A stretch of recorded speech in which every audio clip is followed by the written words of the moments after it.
Hi everyone, hope you're doing well from wherever you're watching this channel, depending on the time zone.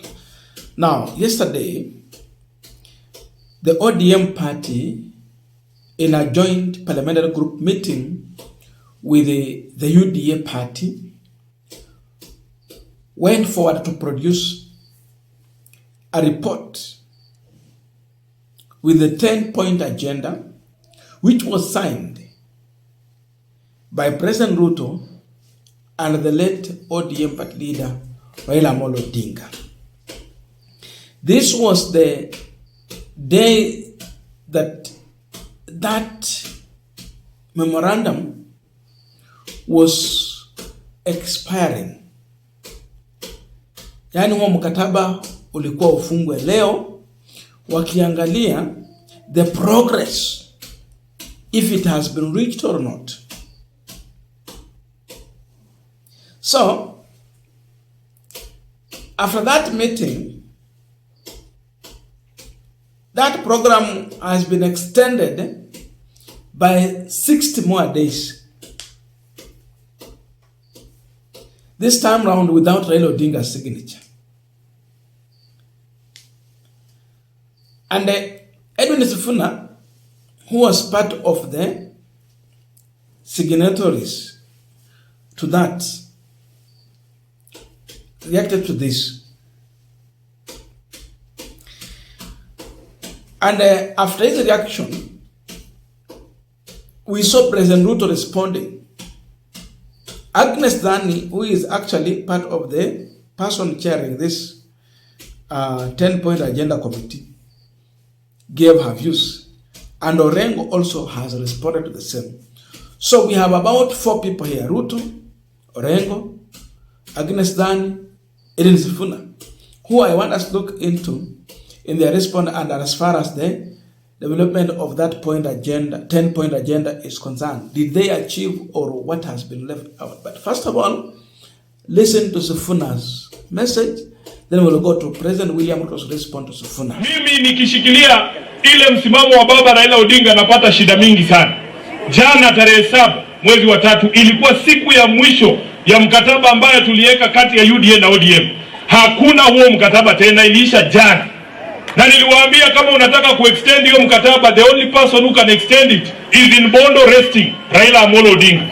Ukitaka kuextend, enda uchukue signature huko kama utapata. Kwa hivyo jana ilitakiwa hiyo kamati ambayo inaongozwa na Agnes Zani watoe ripoti kwa nchi nzima, sio kwa viongozi. Baba alisema watoe ripoti jana.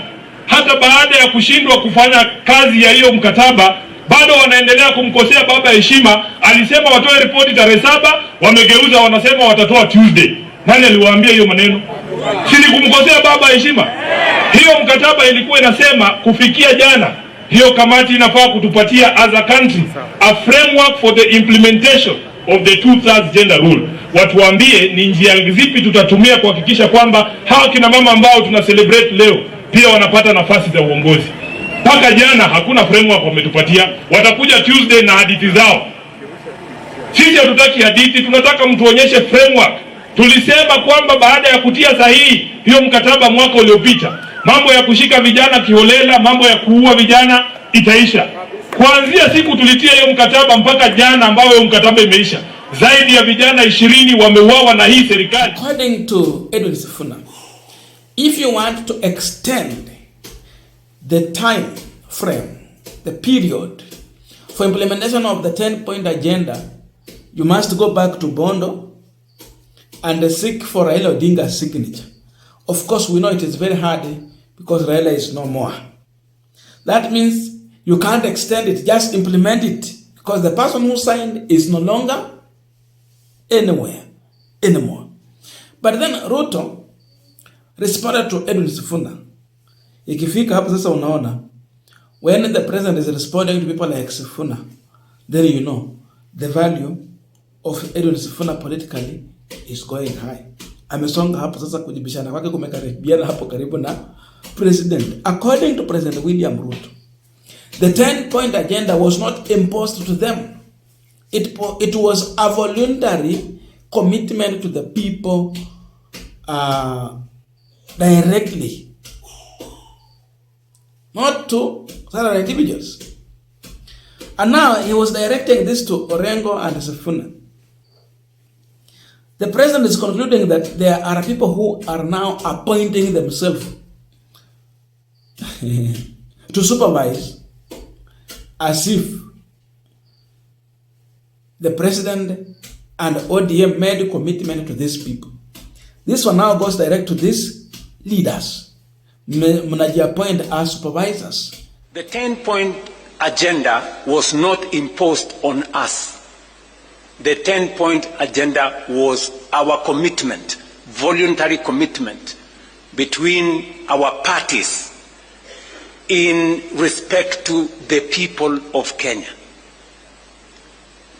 There are some people who want to appoint themselves supervisors, as if we made the commitment to them. We did not make the commitment to them. We made the commitment to the people of Kenya. And our responsibility and reporting is to the people of Kenya. And let me say the following. We did this and we set the standard very high ourselves because we believe that is what we should do for the people of Kenya. Not because anybody forced us, not because anybody imposed it on us, but it is because it is our commitment that Kenyans deserve a higher standard of leadership. Now, Agnes Zani, who is actually chairing this committee on implementation of 10-point agenda, also reacted. And in her view, the issue of 10-point agenda, it is ongoing, has been ongoing for a long time, and will keep on going. That is her conclusion. Ni itaendelea. Inasemaje wanasema iko na framework, time frame. According to her, itaendelea. Listen to her. Then I will take you to the reaction or response from James Orengo, which has actually no comeback for Agnes Zani. State here that when we talk about the implementation of the 10-point agenda, it is ongoing, has been ongoing for a very long time, and will keep on going because it sets the path for a developmentalist agenda, for a transformative agenda that changes this country forever. We are the players for that particular process at this time. We need to be able to ensure that we can change our economic, our social, our political development and make changes that are very, very critical. James Orengo responded to Agnes Zani. And his response, like I said, it has not come back. Because Orengo is questioning. The 10-point agenda was a serious issue. Some issues were supposed to be handled with the emergency that it deserves. So those who are saying that the 10-point agenda is matter of governance, which is continuous, according to Orengo, they are saying that abduction cannot continue. It was in the 10-point agenda. Extrajudicial killing cannot continue. It was in the 10-point agenda. Victims that were affected due to the protest, kuna wale waliuawa, they must get justice. The cost of living must be dealt with. We can't say it is continuing. The youth who are unemployed must get employment.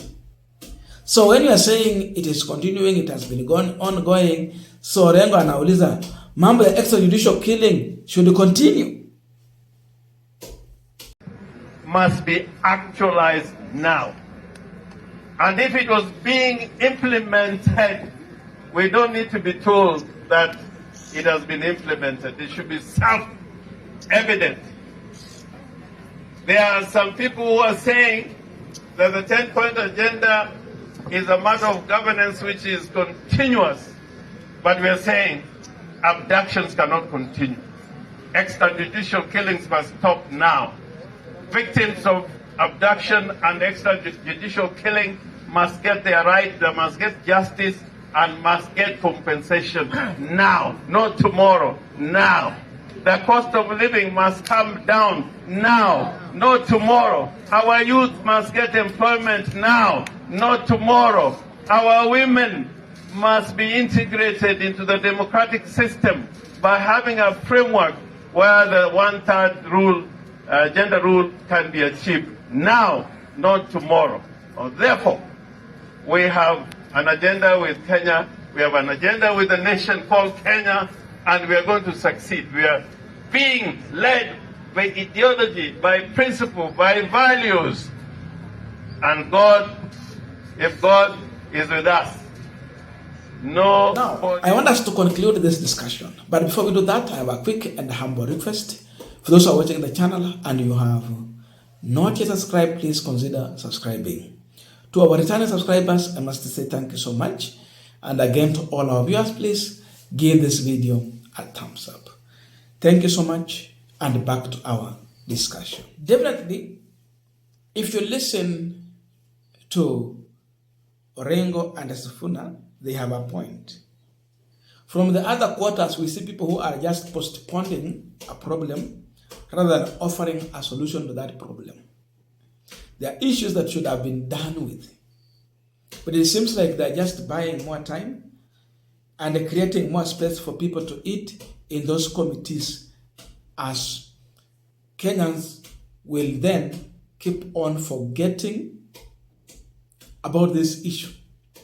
So you find Sifuna has a point.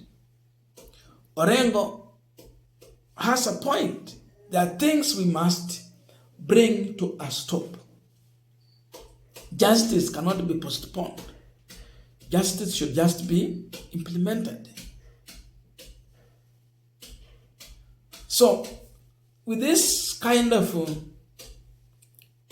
engagement between these leaders, you find out that the president does not want people to question this committee. Because when you say people are appointing themselves as supervisors, now who should they be overseeing this if we don't have opposition to question the motive of the government? This team from ODM and UDA side should just get comfortable in the manner in which the opposition are questioning the motive of extending that time frame. I don't know this, but please let us put in the comment section so that we can continue with this discussion.